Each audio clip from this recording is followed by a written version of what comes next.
اللهم لك الحمد على نعمة الإيمان والصلاة والسلام على رسول الله وعلى من اهتدى بهداه.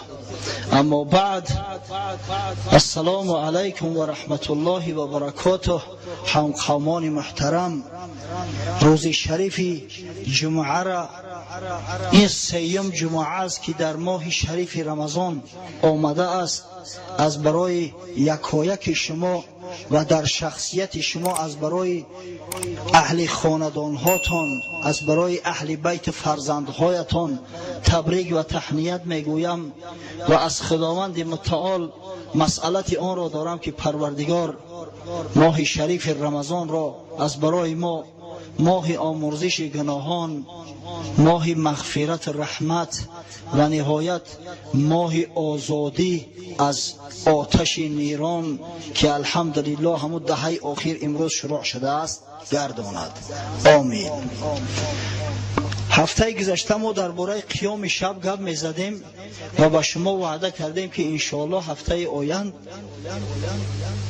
درباره نماز تراویح صحبت خواهیم کرد.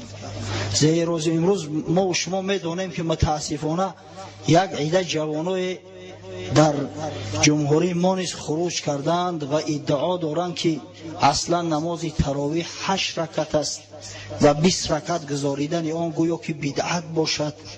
از همین خاطر انشاءالله در همین مسئله مفصلا روشنی می اندازیم. بعد اگر وقت باقی ماند انشاءالله باز درباره قیام اللیل که بسیار فضیلت بزرگ دارد صحبت خود را ادامه خواهیم داد. اصل تراویح سنت پیغمبر صلی الله علیه و سلم است و اکثر فقها آن را سنت مؤکده خواندند. از جمله مصنف کتاب هدایه که معروف ترین کتاب فقهی است، نه فقط در مذهب امام اعظم ابو حنیفه بلکه الحمدلله در نزد علمای 4 مذهب اهل سنت و الجماعه، اینقدر شروحی که بر هدایه نوشته شده است بر هیچ کتاب دیگر نوشته نشده است. آن را سنت مؤکده میداند از پیغمبر صلی الله علیه و سلم. واقعا نماز تراویح به جماعت ادا شدنش در مسجد توسط عمل پیغمبر صلی الله علیه و سلم ثابت شده است. در صحیح امام بخاری از مادرمان بی بی عایشه رضی الله عنها روایت شده است ان رسول الله صلی الله علیه و سلم صلی ذات لیلة فی المسجد. حضرت بی بی عایشه مادرمان میگوید که پیغمبر خدا صلی الله علیه و سلم بار در مسجد نماز خواند در ماه شریف رمضان. فصلی بصلاته الناس، وقتی مردم نمازخوانی پیغمبر را در مسجد دیدند آمدند از قفاش اقتدا کردند، همون نماز نافله را نماز شب به جماعت خواندند. ثم صلى من القابله فكثر الناس. از روز آیندهش وقتی پیغمبر خدا صلی الله علیه و سلم باز آمد قایم شد نماز شروع کرد، الکی مردم بازم بیشتر و زیادتر شده بودند، زیرا الکی آوازه به بعضی های دیگر رفت که حضرت رسول الله صلی الله علیه و سلم بعد خفتن شبانه به مسجد برآمد و در مسجد نماز خواند و یک عده از اصحاب بزرگ او از قفاش اقتدا کردند. از این خاطر مسجد الکی پر شد. ثم اجتمعوا من الليل الثالثة او الرابعة فلم يخرج اليهم رسول الله صلی الله علیه و سلم. بعدا میگه در شب سیوم یا شب چهارم مردم اجتماع کردند که دیگر مسجد مردم نمیبود، حوالی و گرد اطراف مسجد همه پر از نمازخانه شده بودند و حضرت رسول الله صلی الله علیه و سلم نزدشان حاضر نشد، خارج نشد. فلما اصبح قال رسول الله صلی الله علیه و سلم قد رأیت ما صنعتم.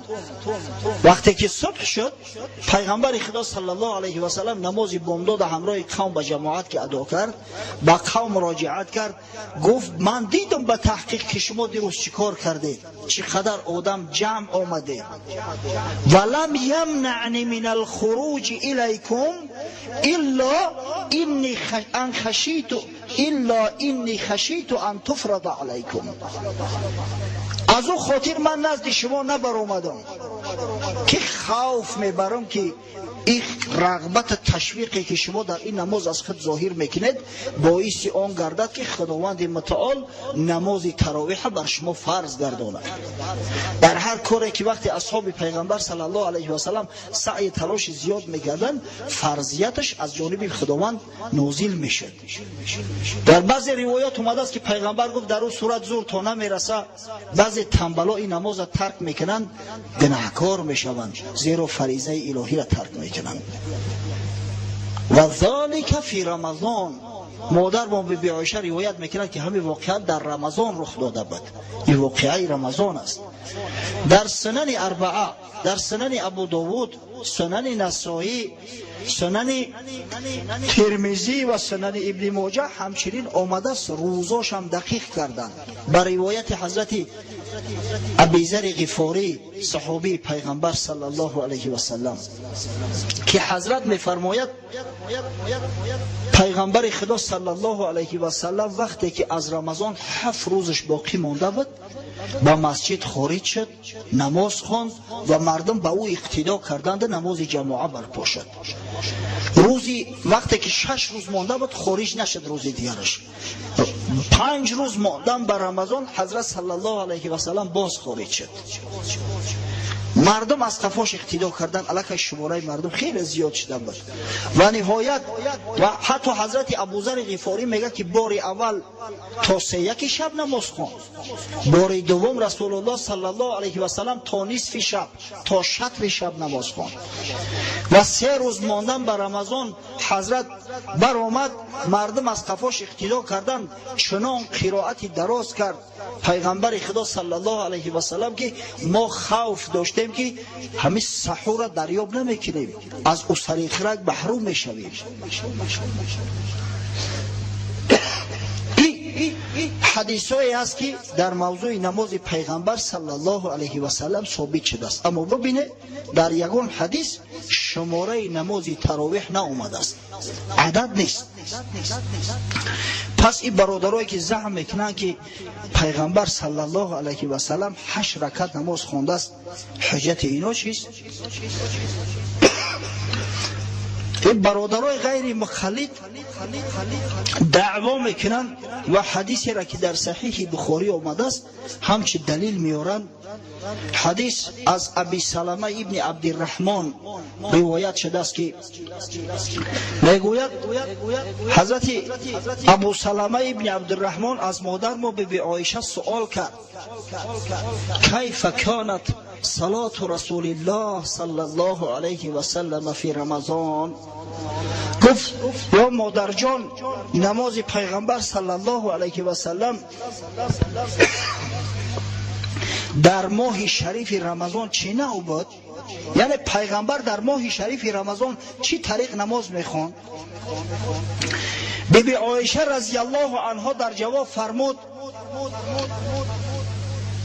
ما کان یزید فی رمضان ولا فی غیره علی 11 رکعه.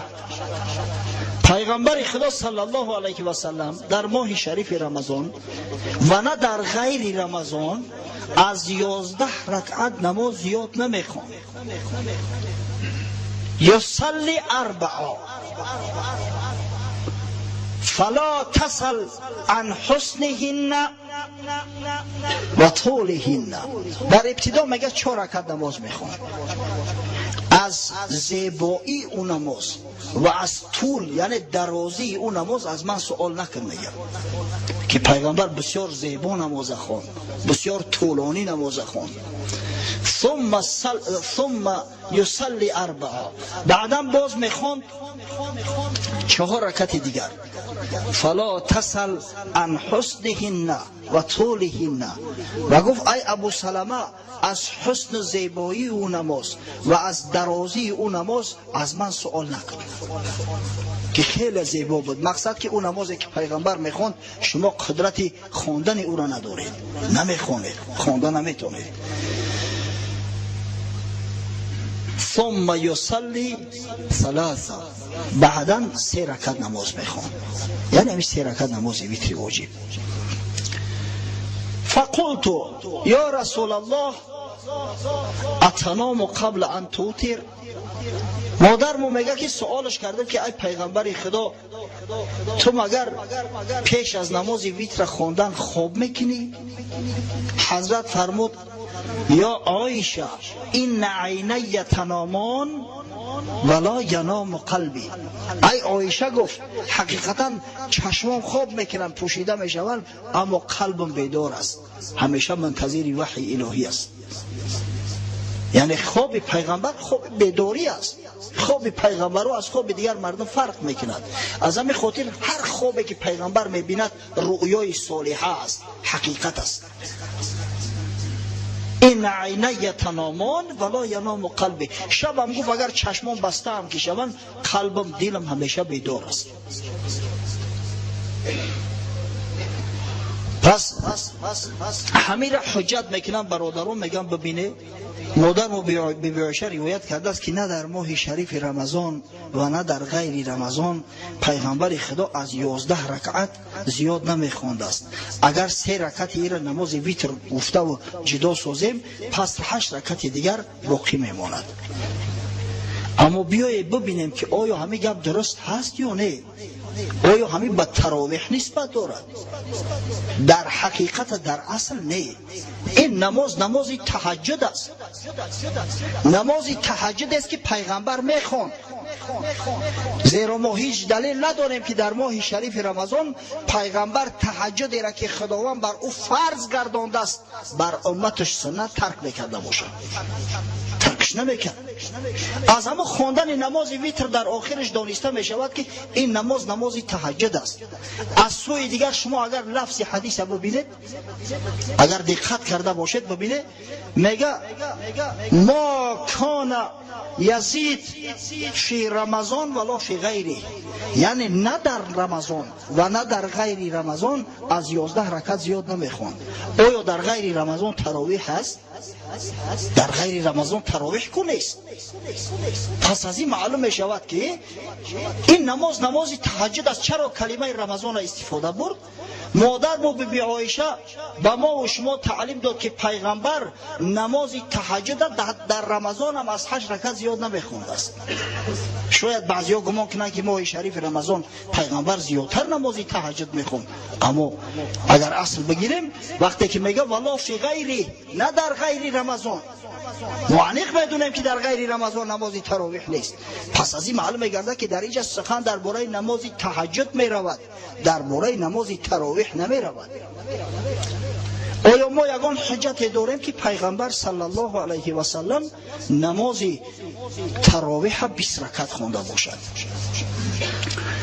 امام بیهقی یک کتاب بزرگ دارد با نام معرفت السنن والآثار. معرفت السنن والآثار در همونجا یک حدیث را روایت میکند از حضرت عبدالله ابن عباس. ببخشید این حدیث امام بیهقی نه، ببخشید ایرا ابوبکر ابن ابی شیبه در مصنفش آورده است. قول اساسی از بس که لفظ از ابوبکر ابن ابی شیبه میگیم، بیهقی را میره تایید کرده است، اما متن اساسی از ابوبکر ابن ابی شیبه است.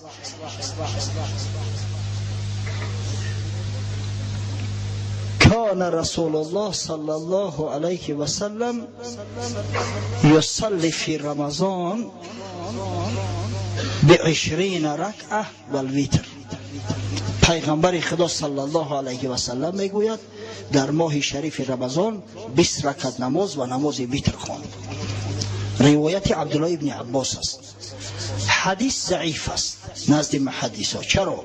زیرا از راویا یکی ایشان که از زمره تابعین است، ابراهیم ابن عثمان، از جانب محققا اکثر محققای اهل حدیث حکم به ضعفش کرده شده است. ابراهیم ابن عثمان کی بود؟ ابراهیم ابن عثمان بابای همه ابوبکر ابن ابی شیبه مصنف کتاب. یزید ابن هارون یک محدث بسیار بزرگ، شخصی که در وصف حضرت امام اعظم ابو حنیفه بسیار سخنان دارد، بیان میکند که ابراهیم ابن عثمان قاضی زمان خودش بود، شخصی بود که مردم در فتاوا به او رجوع میکردند، قدوه بود.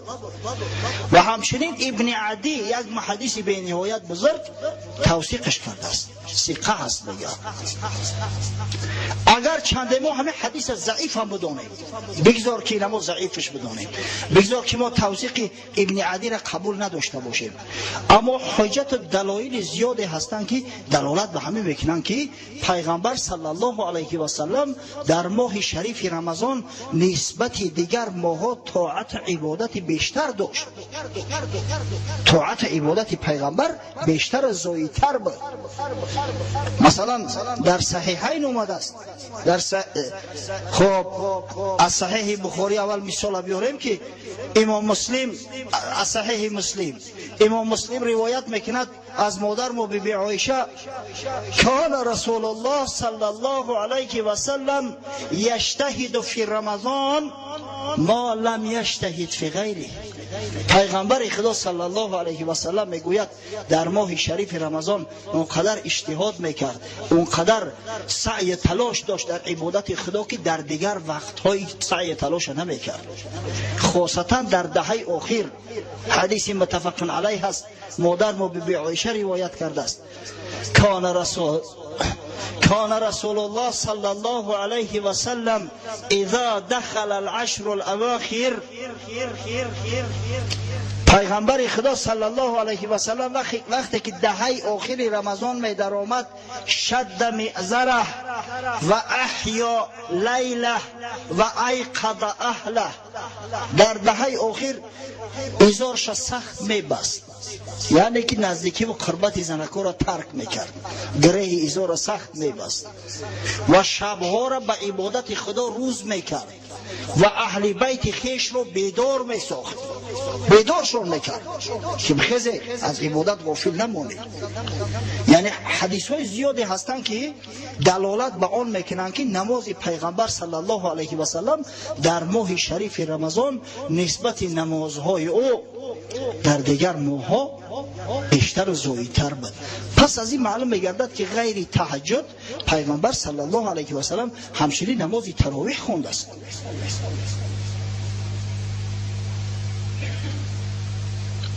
دلیل اساسی بر آن که یک جمعیت شد در مسجد، همه مردم یک نماز خواندن و این نماز مقدار 20 روز ادامه یافت، بازم در همین صحیح بخاری واقع شده است در زمان خلافت حضرت عمر ابن خطاب.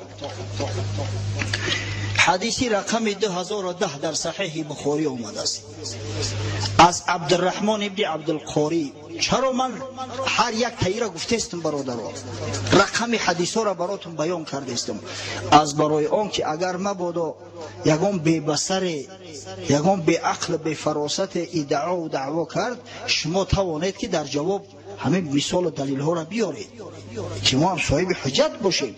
اگر ما به حجت گپ زنیم انشاءالله یگان تاش زبان باز کردن نمیتونم. عبدالرحمن ابن عبدالقاری روایت میکند خرجت مع عمر ابن الخطاب لیلة فی رمضان الى المسجد، میگوید شب از شبهای رمضان همراه حضرت عمر ابن خطاب به مسجد رفتیم شبانه. فاذا الناس اوضاع متفرقون، مردم دیدیم که پراکنده هستند، یک چند نفر در یک گوشه، یک نفر در یک گوشه. یصلی رجل لنفسه و یصلی رجل فیصلی بصلاته رهط. بعضی مردم به تنهایی نماز میخوندن، بعضی دیگرش نماز میخوندن با چند نفره که دیگرم به اونا اقتدا میکردن و نماز به جماعت ترتیب میدادن. فقال عمر رضی الله عنه اینی ارى لو جمعت هؤلاء على قارئ واحد لکان امثل. حضرت عمر فرمود به نظر من می نماید، گفت که اگر همه این مردم به یک قاری جمع بیاریم، یک جماعت در مسجد برپا کنیم، انشاءالله بهتر می شود، نور علی نور می شود. حضرت عمر وقتی که یک عزمی را پیش می گرفت انجامش می داد، با غیرت، با سیاست بود. ثم عزم فجمع الناس علی ابی بن کعب. حضرت میگه عزم کرده تمام مردم تحت امامتی ابی بن کعب، صحابی پیغمبر که احفظ صحابه های پیغمبر است، حافظ قرآن، بزرگترین حافظای قرآن بود حضرت ابی بن کعب.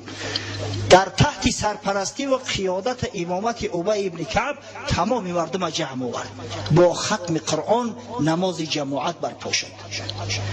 حضرت عبدالرحمن ابن عبدالقاری میگه ثم خرجت معه لیلة اخرى و الناس یصلون بصلاة قارئهم. شب دیگر میگه حضرت عمر مشایعت میکردم، وقتی که به مسجد آمدم دیدم که مردم همه از قفای همه یک قاری از قفای ابی بن کعب نماز میخونند، یعنی که نماز یک تشد است تلقی. حضرت عمر نگاه کرد گفت نعم البدعة هذه، چه بدعت خوب است. امروز مردم ما را از کلمه بدعت ترسان کردیم، لفظ بدعت میگوی لرزشو میگیره. حضرت عمر ببینه همه تراویح به جماعت و ختم قرآن به یک جماعت در همه شبهای رمضان بدعت گفته است. بعضی از شارحین میگن که همون 20 رکعت هم که داخل شده بود ایران بدعت گفت. نعم البدعة هذه، چه بدعت خوب است گفت. از این دانسته میشود که بدعت حسنه میشود، بدعت سیئه میشود. خدا از بدعت سیئه ما را نگه داره. زیرا که در موضوع بدعت ما 1 ساعت صحبت کرده بودیم، دیسکو هم خارج شده بودن، بدعت و حکم آن در اسلام. اگر دسترس کرده تماشا کنه در اوجا مفصلا ما صحبت کرده ایم در این.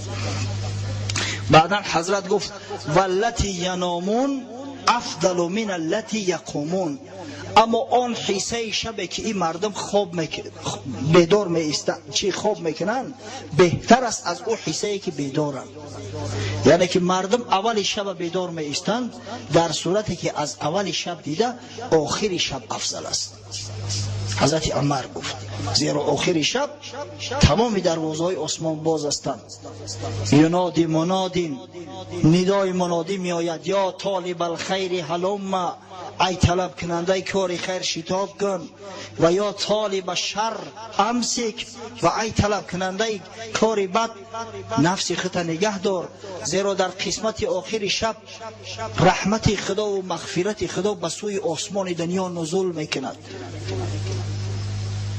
اما آیا ما میتوانیم که نماز تراویح تأخیر کنیم؟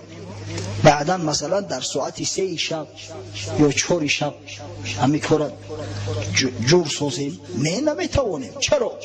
زیرا که سنت اصحاب پیغمبر، خاصتا سنت خلفای راشد برای ما سنت است. این احمقایی که میگن عمر خطا کرد، اینا احمق هم واقعا. پیغمبر خدا فرموده است علیکم بسنتی و سنت الخلفاء راشدین المهدیین عز علیها بالنواجذ. بر شما با سنت من و سنت خلفای راشد من، همون 4 خلیفه راشده که بعد پیغمبر آمدن، با نواجیز با دندانهای خود چنگ بزنید، سخت بگیرش مستحکم، ترک نکنید. پس این سنتی خلفای راشد پیغمبر ما هست. از این خاطر در ابتدای شب همون نماز خواندن هم سنت است. از حضرت امام احمد سوال کردن که خوب نیست، گفتن یا امام که اول شب ترک کنی در آخر شب نماز تراویح بخونی. گفت من مگر دیوانه هستم که سنت حضرت عمر را ترک میکنم؟ هرگز. پس 20 رکعت نماز خواندن برادرای عزیز، اگر چند به حدیث صحیح از پیغمبر ثابت نباشه، گفتیم که چند یک حدیثی هست در اسنادش ضعف است و دیگر حدیث ها هستند صراحتا نیستند، دلالتا هستند، اما در زمان حضرت عمر به صراحت ثابت شده است که نماز 20 رکعت بود.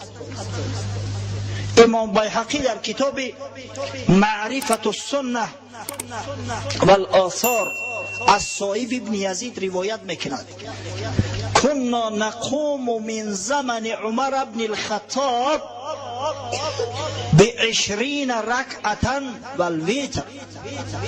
از زمان حضرت عمر ابن خطاب ما میگه 20 رکعت نماز خواندن و نماز ویتر در او خوش کرده به جماعت خواندن شروع کردیم.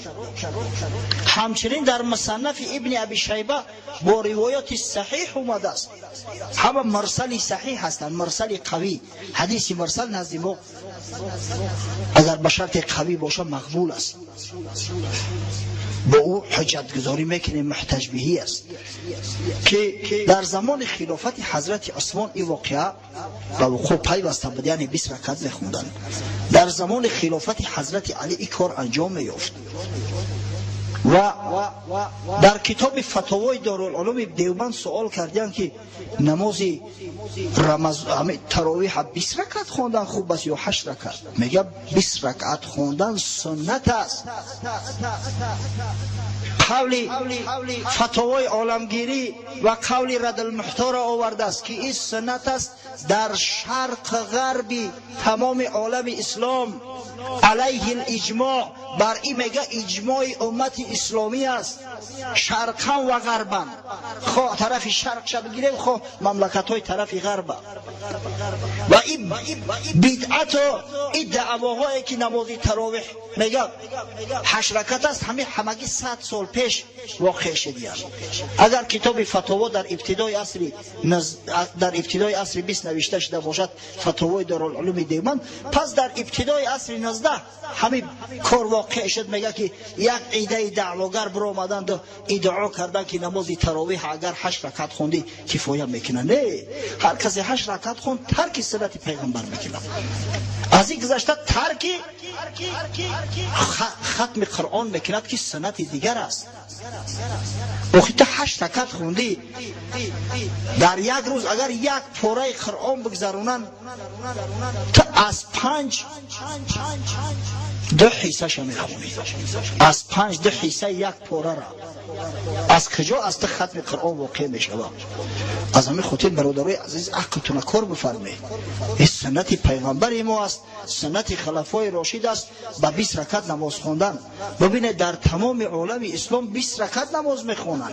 حتی در سعودی که اصلا اونا غیر مقلد هستند، خودم مقلد هیچ مذهب نمیدونن، با قول امروزه از همه گروه سلفیه هستند، نماز تراویح خواه در مسجد حرم مکه باشد، خواه در حرم مدینه باشد، خواه در ریاض دیگر شهرهاش باشد، در همه موضوع 20 رکعت ادا می شود.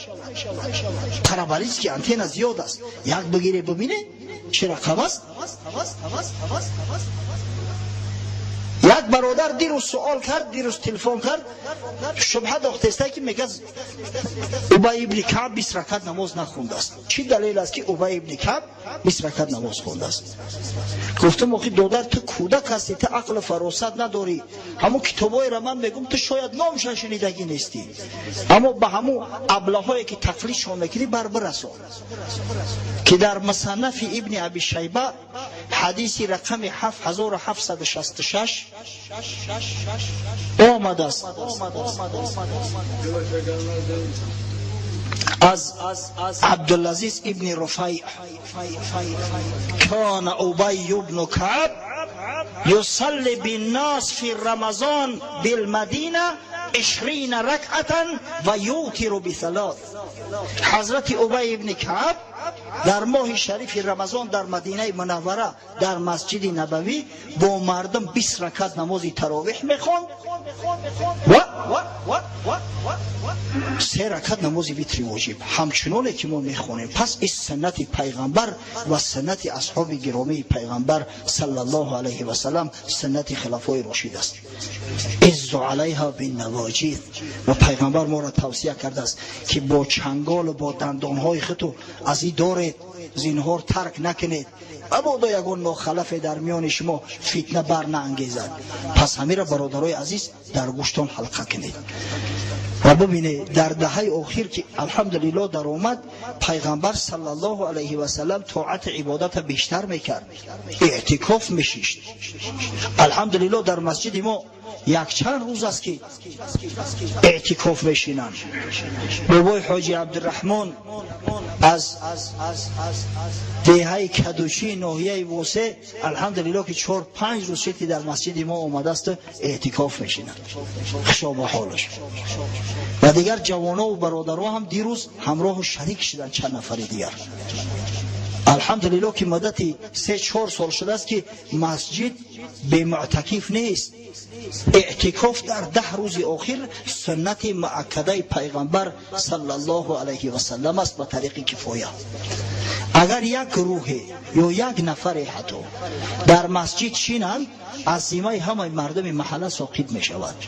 اما اگر در 10 روز آخر رمضان یک روز مسجد به معتکف ماند، تمام اهل محله گناهکار می شوند، زیرا سنت مؤکده پیغمبر خویش را ترک کردند. اعتکاف چی است؟ همون سخنی که چیله میگیم اصلش، اما اصل شرعیش اعتکاف است. یعنی او چیله در مسجد چیشته میشود، در خانه نمیشود. در خانه زنکا چیله میشینن. اعتکاف شرط است که 40 روز بشینی. حد اقل اعتکاف به قول اصح 1 روز است. بعضیا 1 ساعت گفتن، اما او در رمضان درست نمیآید. 1 روز است، لااقل 1 روز. مثلا اگر 10 جوان مرد باشن، همین 10 روزی آخر 10 شبانه روز بین خود تقسیم کنن، 1 شبانه روزی استن، اعتکاف ادا می شود، از ذمه همه ساقط می شود. اما الحمدلله که در جامعه ما جوانای صالح و غیرت و حمیت خیلی زیاد هستند، طلبگارا خیلی زیاد هستند. من این را به سمع او برادرای میرسانم که از دیگر محله ها هستند، در محله های خود مسجد دارند. متاسفانه در بسیاری مساجد جمهوری اعتکاف رعایت نمی شود. همین در یاد داشته باشید که این سنت مؤکده پیغمبر است صلی الله علیه و سلم. پس در 10 روز آخر کوشش کنید، همو کسایی که در معتکف هستند در اعتکاف بشینن، هم کسایی در خانه هستند که اکثر شب بیدار باشید. شب قدر 100% انیق نشد است که شب 27 است. پیغمبر گفت تحروا لیلة القدر فی العشر الاواخر من رمضان. شب قدر در 10 روز آخر رمضان جستجو کنید، تحرا کنید. پس شروع می شود، از همین شبا شروع کنید. الکل کوشش کنید که اکثر شبا را به قیام و به طاعت عبادت خداوند گذرانید. اهل بیتون را بیدار کنید. پیغمبر خدا صلی الله علیه و سلم ببینید میگه و ای قضا اهل بیت چه بیدار میکرد. روایت مادر و بیبی عایشه است، هممون میگه بیدار میکرد و امت خودم ترغیب کرده است. رسول الله صلی الله علیه و سلم حضرت میفرماید رحم الله رجلا قام من اللیل فصلى و ایقظ امرأته فان ابت نزح فی وجهها الماء. رحمت خدا باد بر مرد صالحی که شب قائم می شود، نماز میخواند و زن خودش بیدار میکند که بخیر نماز بخوان. اگر مبادا زنش تنبلی کرد، از خواب نخیست، در روش آب میشپه و بیدارش میکند. کدامی ما شما آب میشپیم؟ دل بو میشود. و رحم الله امرأة قامت من اللیل فصلت ثم ایقظت زوجها فإن ابا نزحت فی وجهه الماء. رحمت خدا بود بر زنی که شب قایم می شود، نماز می خواند و شوهرش هم از برای نماز خواندن بیدار میکند. اگر شوهر تنبلی کرده نخست، در روی شوهر آب میپاشد. پیغمبر گفته است زیرا این زن مجاهد است، جهاد کرده است که شوهری تنبل شد از برای خیر، از برای احسان بیدار کرده است. فراموش نکنه که دهه امتحان واقعی، دهه مسابقات در خیرات شروع شد. از این خاطر به هیچ وجه باید تنبلی نکنیم. پیغمبر در حالت بیماریش حتی نماز شب ترک نمیکرد. حضرت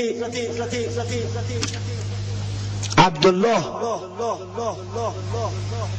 روایت میکند از مادر مو بی بی عایشه رضی الله عنه که فرمود لا تدع قیام اللیل فإن رسول الله صلی الله علیه و سلم کان لا یدعه و کان اذا مرض صلی قاعدا. هرگز نماز شب ترک نکن، زیرا پیغمبر خدا صلی الله علیه و سلم ترکش نمیکرد. حتی زمانهایی که بیمار بود خسته نمیتونست، نشسته حضرت صلی الله علیه و سلم نماز میخوان. امروز ما صد بهانه میکنیم، پیر شدیم، مسافر شدیم، فلان شدیم، بشمدان شدیم. مردای 50 ساله و 40 ساله و 60 ساله از مسجد میگریزن که ما پیر شدیم. عیب نیست. در دنیای قدر چنگ میزنیم. اگر در یک معرکه دعوتش کنن 4 ساعت 5 ساعت میشینه، نمیگه که پیشابم غم میتو نماز خوندن نمیتونه، میشینه آروم همراه مردم. اما در نمازی که 1.5 ساعت طول میکشد، ختم قرآن در اوج ادا میشود، دم خدا میکنه و میگریزه. از این شرمندگی زیاد میشود. قسم به خدا عیب است. پیغمبر ما در حالت بیماری نماز شب ترک نمیکرد. ما هر چیزی را بهانه کرده و جای میرویم که نماز در 30 دقیقه و 40 دقیقه انجام بیابد. عیب است والله. حضرت خواجه عبدالله انصاری را غضبش کرده است، میگه در طفلی پستی، در جوانی مستی، در پیری سستی، پس کی خدا پرستی؟ آخی خاک در سرت که کودک بدی عقل نداشتی، پس بدی نجاستی خدا پاک کردن نمیتونستی، جوان بدی مست شدی، پیر شده دعوا میکنی که سست شدم زورم نمیرسه، پس خدا را کی میپرستی؟ آخی خدا تو را برای عبادت کردن خلقت کرده است. حضرت مولوی در مثنوی شریف یک قصه آورده است. گفت پیر مرد طبیب را که من در زحیرم از دماغ خیشتن. یک شخص میگن از طبیب آمد، گفت یا طبیب چند مدت شد که همین دماغ غمم میتا، رنجورم کرده است. گفت از پیریست آن ضعف دماغ. گفت در چشمم زی ظلمت هست داغ. گفت ضعف دماغی تا از پیری است. پیر کشیدی اما ضعف دماغ میشه یا دیگر بیماری ها میشه. گفت یا طبیب چند مدت شده است که در چشمم یک داغ پیدا شده است که تاریک شده است، نمیبینم هیچ جا. گفت از پیریست ای شیخ کبار.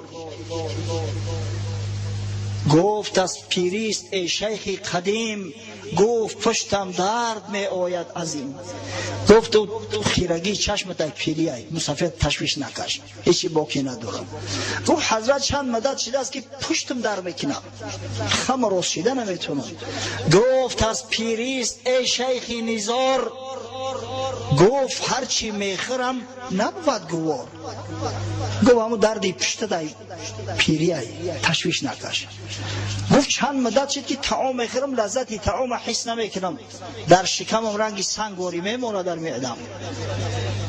گفت ضعف معده هم از پیری است. گفت وقتی دم مرا دمگیری است. گفت مصطفی تشویش نکش، همون ضعف معده هم نشانه و علامت پیری است. گفت آخی حرکت کردن نمیتونم، یک ده قدم میزنم نفسم میگیره، ایش چیه؟ گفت آره انقطاع دم بود، چون رسد پیری 200 علت شود. گفت تشویش نکش، این همه علامت پیری است، برو بی پروا بگر. گفت ای احمق بر این بردوختی، از طبیبی تو همین آموختی؟ ای مدمخ عقلت این دانش نداد که خدا هر درد رو درمان نهاد؟ تو بدبخت گفت ای طبیبی همین آموختی، همه چی را علت پیری گفته و در سر پیری میزنی. تو به فراست همین قدر عقل نداری که خدای بزرگی که درد آفریده است شفاش هم آفریده است. همچنانه که به جوانا شفا میده به موسفیدار هم شفا میده.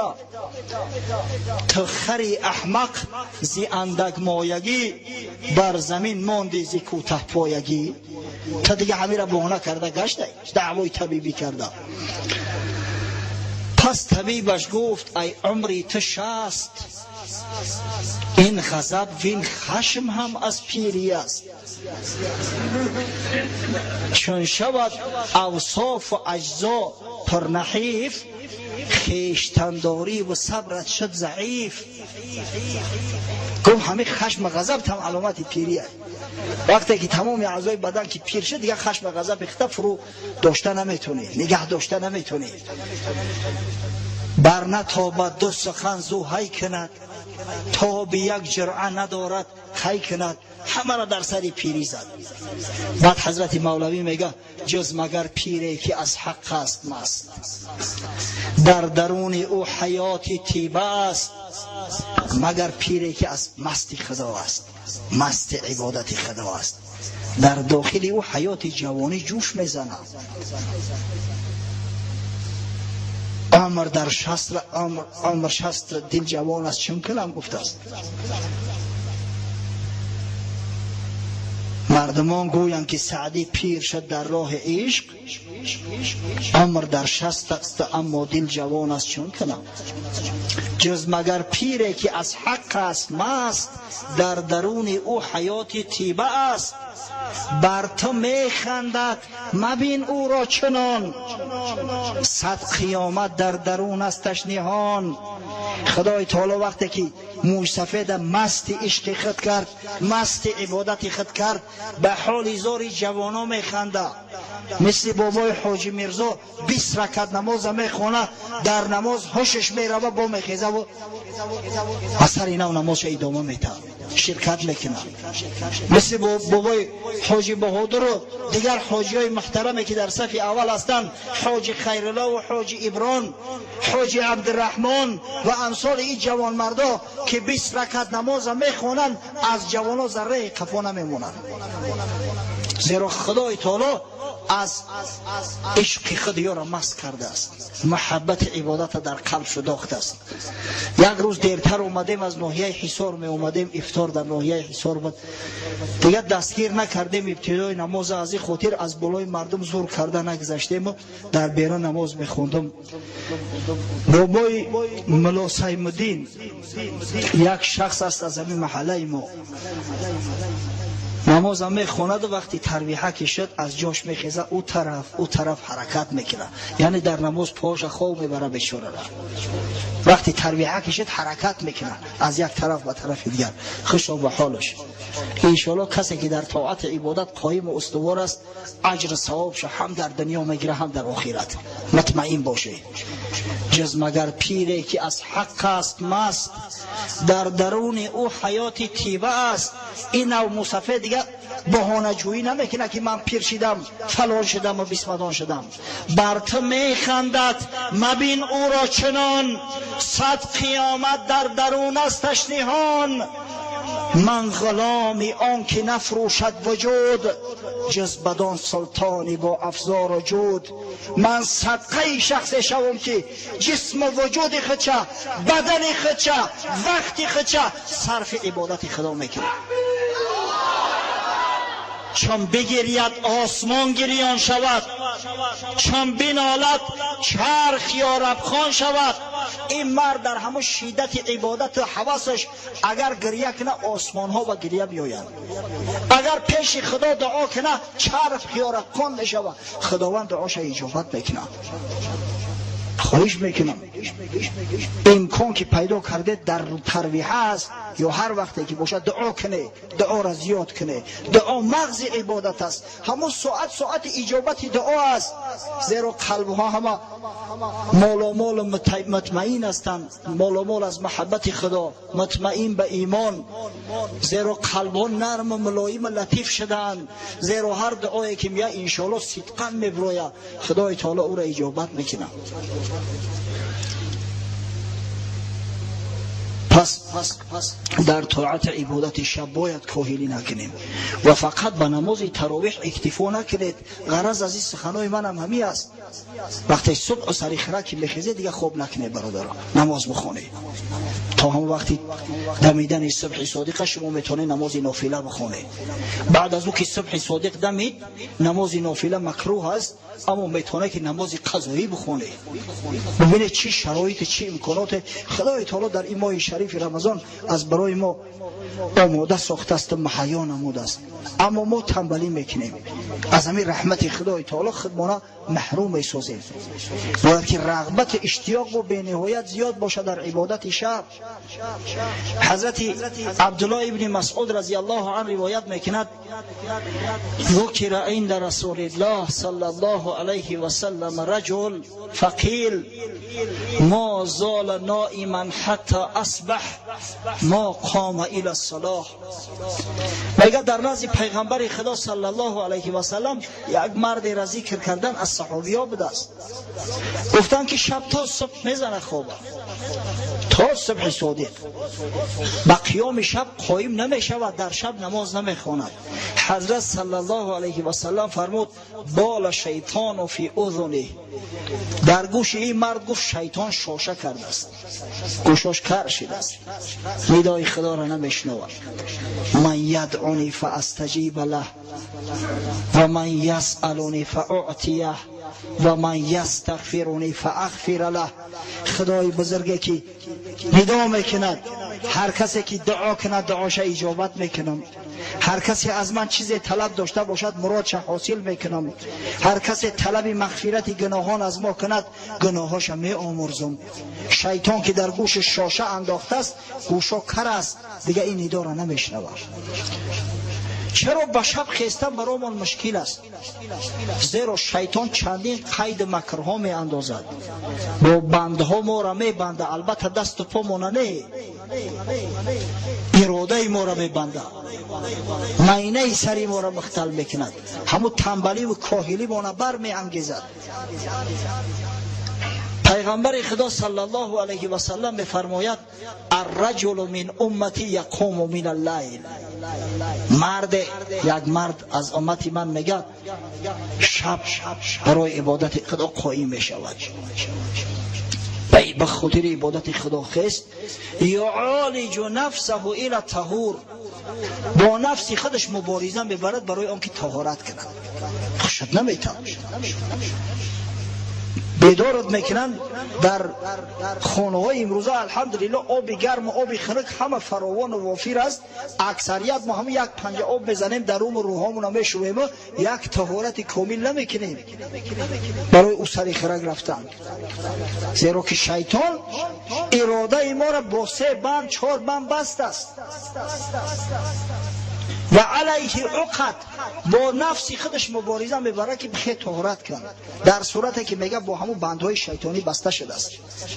فاذا وضع وجهه انحلت عقده. وقتی که این مرد غیرت کرده به خاطر طهارت گرفتن روش شست، یک بند شیطان کنده میشود. و اذا وضع یدیه این حلت عقده.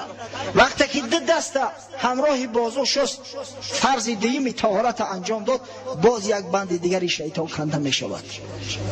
فاذا مسح رأسه این حلت عقده. وقتی که در سر مسح کشید، بند سوم کنده می شود. و اذا وضع رجلیه این حلت عقده. وقتی که طهارت شست دیگه تمام بنده همه کنده می شود. شما یک بار طهارت کنه ببینه که چی نوع میل نماز خواندن در وجود پیدا می شود. همون طهارت کردن مشکل است، زیرا شیطان ارادتون با بندها بست است. فیقول الله عز وجل للذین وراء الحجاب. خدای تعالی میگه به ملائکه‌ای که برای حجاب هستن ما و شما نمیبینیم، قدرت دیدن نداریم، مراجعت میکند. انظروا الی عبد هذا یعالج نفسه و یسألونی. شما ببینه میگه ای بنده مرا با نفس خودش در نبرد است، مبارزه برده است و یسألونی، از من سوال میکند، از من طلب میکند، طلب خیر دنیا، طلب نجات آخرت. ما سألنی عبدی هذا فهو له. من شما را گواه میگیرم، میگه ای ملائکه ها، هر طلبی که همین بنده از من کند عطاش میکنم. ببینید شب چه نعمت است، خاصتا شبهای رمضان، خاصتا شبهای دهه آخری رمضان. با اومدن عید البته که خشنود میشویم. چرا خشنود نشویم؟ زیرا امتحان خداوند کم مانده است، کم، روز تا روز کمتر شده ایستاده است. وقتی که شخص امتحان از سپاری سربلندانه البته خشنود میشود، اما بر رفتن رمضان غمگین میشویم، زیرا الحمدلله که ما مسلمان هستیم. زیرا این فیض، این برکاتی که در ماه شریف رمضان به ما میرسید در غیر رمضان به ما نمیرسد. هرگز این را دیراب کرده نمیتونه. کی میدونه تا رمضان دیگر کی زنده باقی میماند، کی دنیای فانی را بدرود میگوید. این علم نزد پروردگار است، ما و شما از دانستن این عاجز هستیم. از این خاطر عبادت خدای تعالی را باید که به پرگی کامل خاصتا در شبها انجام دهیم. فقط اکتفا به نماز تراویح نکنیم، بلکه غیر تراویح نمازهای شب لااقل 10 رکعت نماز بخونیم. ببینید از پیغمبر 8 رکعت روایت شده است، لااقل 10 رکعت نماز بخونیم، ان شاءالله اجر و ثوابی که در اون نماز برای ما عطا کرده می شود بعد نمازهای فریضه از همه نماز بالاتر است. و دعا از همه شنواتر در همون ساعت است. از پیغمبر خدا صلی الله علیه و سلم سوال کردند که یا رسول الله ای دعای اسمع. گفتن ای پیغمبر خدا کدام دعا زود به خدا میرسد، کس شنویده می شود از جانب پروردگار؟ حضرت صلی الله علیه و سلم فرمود جوف لیل الاخر و دبر الصلوات المکتوبات. دعایی که در دل شب کرده می شود در قسمت سوم شب، و دعایی که بعد نمازهای فریضه کرده می شود که خداوند اونا را زود اجابت میکند و مراد صاحب زود می برآورد. پس ببینید چی فضل است، چی ثواب است، چی نعمت است. هفته گذشته یاد داشته باشه دعایی را که در نمازهای شب کرده می شود برای تو گفتم. انشاءالله الحال یک تا دیگر شب میگم از او سبکتر است، شاید اکثر شما این دعا را بدانه و ایران فضیلت ثواب بی نهایت زیادی دارد.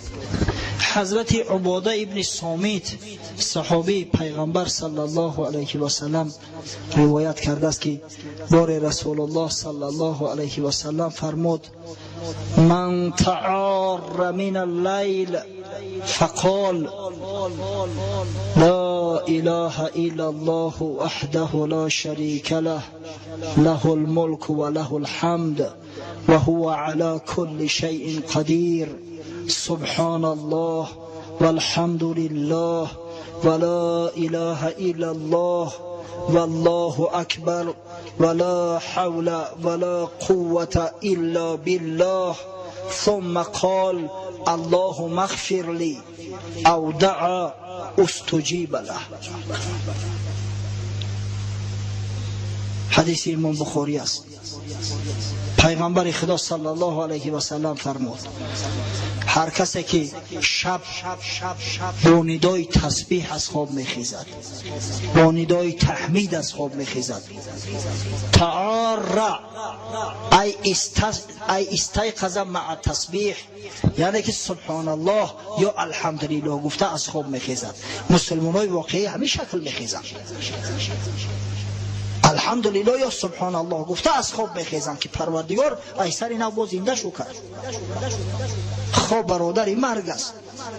شخصی که با تسبیح و تحمید با الحمدلله از خواب میخیزد و میگوید لا اله الا الله وحده لا شریک له له الملک و له الحمد و هو علی کل شیء قدیر. اکثر تو ایران میدونه، زیرا در بعد هر نماز ما ایران میخونیم سبحان الله والحمد لله ولا اله الا الله والله اکبر ولا حول ولا قوة الا بالله. و بعدا دعا میکنه اللهم اغفر لی، خداوند مغفرت کن مرا، خداوند گناههای مرا مغفرت کن. یا یگان دعای دیگر میکند، میگه پیغمبر هر دعایی کند، خواه به خاطر دنیاش دعا کند، خواه به خاطر آخرتش دعا کند، استجیب له، اجابت کرده میشود از جانب پروردگار. پس وقتی ما دعا کردیم انشاءالله خدای تعالی اجابتش میکنه. از این خاطر عمر ضایع نگذرانیم. هر روز از عمر مو رفته است، ساعت، لحظه، روز، سال. اما این مردم جاهل بجای آنکه غم و افسوس خورند که حیات رفته است، توشه آخرت مکم است، شادی و خرسندی میکنن و با دین رجدین قید میکنن. روز تولد حال آن که از عمر هر روز هر لحظه کم شد، یک روز تناب عمر بکنده می شود. آخه این روزها برای ما و شما غنیمت هستند. باید توشه آخرت من زیاد بگنداریم. در فکر دنیا هستیم، حریص طامع دنیا هستیم، اما برای آخرت خود اینقدر لوند هستیم. حضرت شیخ سعدی نصیحت کرده است، خود که استاد نصیحتگر است، زیرا شیخ سعدی یک عالم بزرگ اسلامی است. یک 2 هفته قبل از این والله اعلم از کدام یک برنامه تلویزیونی اومده بودند، از ما سوال کردند که چرا از مولوی و از سعدی و از حافظ اشعار زیاد میارید، سببش چی است؟ گفتم از برای آن که مولوی و سعدی و حافظ مبلغ دعوتگر اسلام و قرآن هستند. واقعا بزرگان هر چیزی که میگن از قرآن میگن، از پند نصیحت های پیغمبر صلی الله علیه و سلم برای شما موعظه میکنند تا اینکه ما عبرت گیریم. شیخ سعدی فرموده است هر دم از عمر بگذرد نفسی، چون نگه میکنی نمانده بسی. هر لحظه از عمر کم شده است. ببینه در هر نفس تو شکر بر ما و شما واجب است. این شکر کی ما میکرده باشیم؟ شکر وارد شدن نفس و شکر خارج شدنش. ای که 50 رفت در خوابی، مگر این 5 روزه دریابی. تا که این باد کبر و آتش خشم، شرم بادت که قطره آبی. عمرت رفت، 50 در رفتی، همین 5 روز دیگر از عمرت باقی مونده است، همین را در بیاب. ای جاهل، اگر دنیاگیرم که شبی تا از یک قطره آبی منی پیدا شدگی. گر به نعمت شریک قارونی، گر به قدرت عدیل سحرابی، گر به تمکین ابن عفانی، ور به نیروی ابن خطابی. ملک الموت را به حیله و زور، نتوانی که دست برتابی. اگر خدای تعالی مال و نعمتی قارون برات عطا کرده باشد، اگر قوت بازوی سهراب رستم برات داده باشد، اگر تمکین حلم حضرت عثمان داشته باشی، اگر غیرت شجاعت حضرت عمر داشته باشی، ملک الموت نه به حیله، نه به زاری، نه به زور نمیتونی که از پیش خود دور کنی. زیرا او پیک اجل است، از جانب خدای تعالی مأمور شده است. خدای تعالی برای تو یک اجل مقرر کرده است. یک نفس زایدتی کسی برای تو رخصت نمیده. خفتنت زیر خاک خواهد بود، ای که در جام خوابی سنجابی، مغرور ای دنیا نشو که میبرند در انم خاک خنک میگذارند. بس خلایق فریفته است این سیم که تلرزان برو چه سیمابی. این پول و پیسه و زرق برق دنیا چقدر مردم گمراه کرد، تا چی مثل سیماب واری در پیشش میلرزی؟ عاقبت کارت اجل است مردن. هیچ که تا به حال دنیا شقتش نبرده است. بدری بینیاز نتوان رفت جز به مستغفری و اوابی. تدری خلق میزن شب و روز، لاجرم بی نصیب از این بابی. بدری خدای بینیاز فقط به طلب استغفار، به توبه زیاد میتوانی برسی. به زوره، به آب دیده، به گریه، به آهی نیمه شبی کوش و گریه سحری، میگه شیخ حافظ. اما تو در بدری مردم میگردی، معرکه گردی میکنی و شکم چرانی میکنی، لاجرم از این در تو بی نصیبی. این در بروی تو باز نمیشود. تو دری خلق میزنی شب و روز، لاجرم بی نصیب از این بابی. کی دعای تو مستجاب شود چون به یک روی درد محرابی. از کجا دعای تو مستجاب میشود که معرکه خونه همسایت گفتن شتابان میریخته میرسونی، نه کسل داری و نه درد داری، اما با اومدن در مسجد میلنگی. از کجا عبادت قبول شد؟ دست پای بیزن به چاره و جهد، که عجب در میان غرقابی. حالی که دیر نشده است، یک کوشش کن، یک سعی تلاش از خود به خرج ده که در معرض هلاکت قرار داری. یا رب از جنس ما چی خیر آید؟ شیخ سعدی را ببینه، به خدا مراجعت میکنه. یا رب از جنس ما چه خیر آید، تو کرم کن که رب اربابی. خدایا تو ذلیلی و خواری ما را میدانی که ما از خاک خلق شده ایم، تنبل هستیم، عاجز هستیم، خوش نداریم.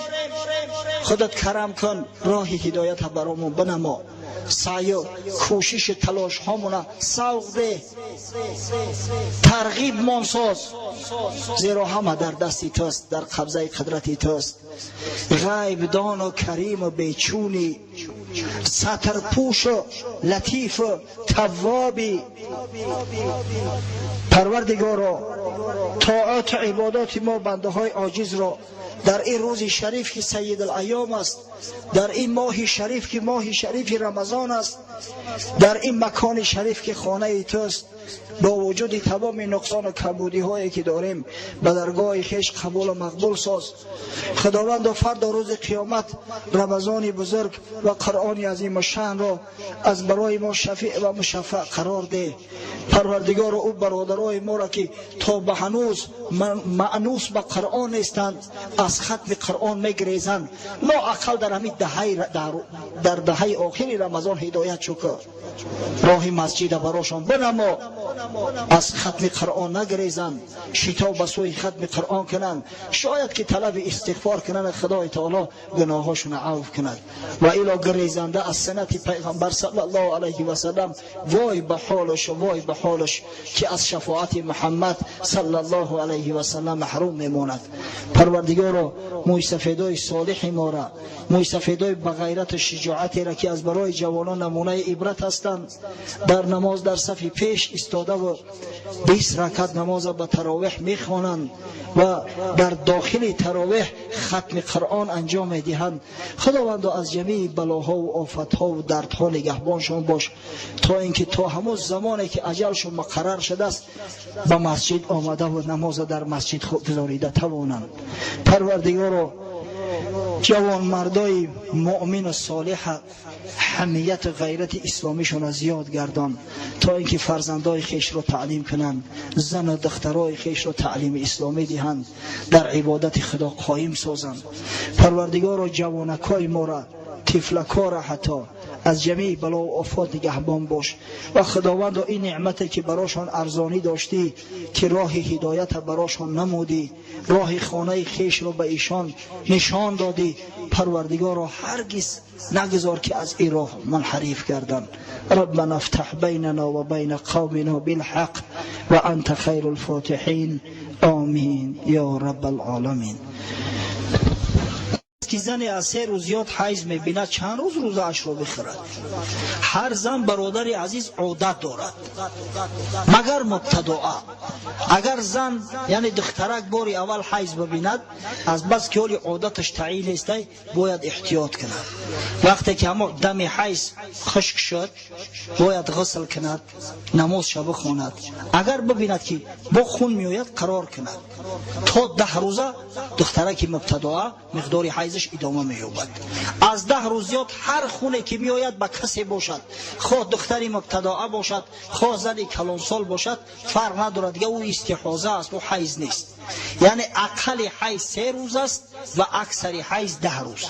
اما هر زن برادرای عزیز عادت دارد. زنها عادت خودشون خوب میدونند. زنی هست که مثلا عادت حیضش 3 روز است، زنی هست 4 روز است، زنی هست 5 روز است، همه تا 10 روز است. تا همون زمان عادت روزش میخورد.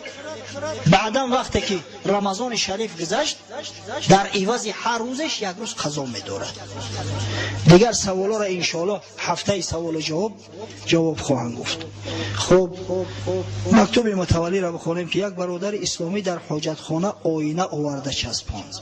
خدا نگهبانش باشه. الحمدلله که حاجت خانه من واقعا حاجت خانه زمانوی شد، فقط یک چیز به ما نمیرسه برادر اسلام، طلب تازگی، رعایه تازگی. افسوس و صد افسوس که همین را رعایه نمیکنیم. حاجت خانه های خودمون را ببینه اگر اندک جزیرش کنیم 100 دشنام حقارت از مادرو میشنویم، از پدرو میشنویم. در اینجا خانه خدا از کسی را دعوا و جنجال نمیکنن، اما تا کدام درجه را ما تنبل هستیم نجاستی را که بعدی خود میگذاریم پاک نمیکنیم.